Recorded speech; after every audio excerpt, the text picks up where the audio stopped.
ചെറുകിട വ്യവസായ മേഖലയെ തകർക്കുകയും കോർപ്പറേറ്റ് ഭീമന്മാരെ വളർത്തുകയും ചെയ്യുന്ന സമീപനമാണ് കേന്ദ്രം സ്വീകരിക്കുന്നതെന്ന് OPA സലാം. രാജ്യത്തെ ചെറുകിട കച്ചവട മേഖലയെ തകർത്ത് കോർപ്പറേറ്റുകൾക്ക് ആ മേഖല കൈയടക്കുന്നതിനുള്ള അവസരം നൽകുകയാണ് കേന്ദ്രം ചെയ്യുന്നത്. ഇതിലൂടെ ചെറുകിട മേഖലയിൽ ജോലി ചെയ്ത് ജീവിക്കുന്ന ലക്ഷക്കണക്കിന് ആളുകളെ പട്ടിണിയിലാക്കുകയാണ് ചെയ്യുന്നത് എന്നും അദ്ദേഹം അഭിപ്രായപ്പെട്ടു.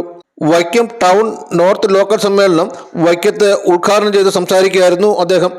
സഹായിക്കുകയും ചെയ്തിട്ടുള്ള 2019 ശേഷം നടന്ന സാർ ചക്രവർത്തിയുടെ ഭരണത്തെ തകിടം മറിച്ച് ലെനിൻ തൊഴിലാളികളുടെ ഗവൺമെൻറ്റും സോഷ്യലിസ്റ്റ് ഗവൺമെൻറ്റും അവിടെ സ്ഥാപിക്കണം.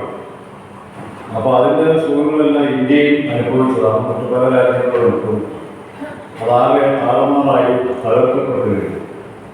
അപ്പോൾ അതിൻ്റെ ദുരിതങ്ങളും ലോകത്തെല്ലാ മേഖലകളിലും അനുഭവിച്ചുകൊണ്ടിരിക്കുകയാണ്. ഇപ്പോൾ സാമ്രാജ്യത്വം അതിൻ്റെ എല്ലാ കഴിവുകളും ഉപയോഗിച്ച് പല രാജ്യങ്ങളിലും വംശനാശം ചെയ്യുന്നതിന് വേണ്ടിയിട്ടുള്ള പ്രവർത്തികൾ നടത്തിക്കൊണ്ടിരിക്കുകയാണ്. ഉദാഹരണത്തിന് ഇസ്രായേൽ, പാലസ്തീൻ എത്രയോ വർഷങ്ങളായി സ്ത്രീകളെയും കുട്ടികളെയും മനുഷ്യരെയെല്ലാം കൊന്നൊടുക്കിക്കൊണ്ടിരിക്കുകയാണ്. സോവിയറ്റ് യൂണിയൻ്റെ തന്നെ ഭാഗമായിട്ടുള്ള ഉക്രൈൻ ആയിരക്കണക്കിന് ആളുകളെ കൊന്നൊടുക്കുന്നു. പുതുതായി അധികാരത്തിൽ വന്ന അമേരിക്കയുടെ പ്രസിഡന്റ് അത് ആവർത്തിക്കുമെന്ന് ലോകത്തിൻ്റെ മുമ്പിൽ പ്രഖ്യാപിക്കുകയും ചെയ്തിട്ടുണ്ട്.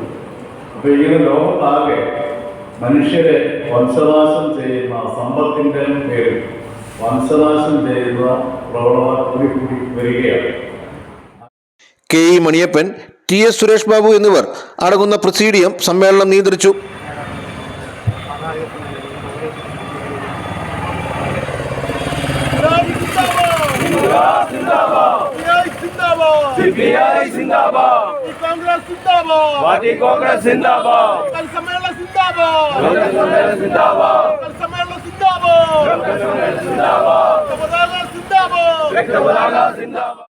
അഡ്വക്കേറ്റ് ചന്ദ്രബാബു എടാടൻ, ജില്ലാ എക്സിക്യൂട്ടീവ് അംഗം K Ajith, EN Dasappan, TN Rameshan, P Pradeep, CK ആശ MLA, D Ranjith Kumar, N Anil Biswas, VK Anilkumar തുടങ്ങിയവർ സംസാരിച്ചു.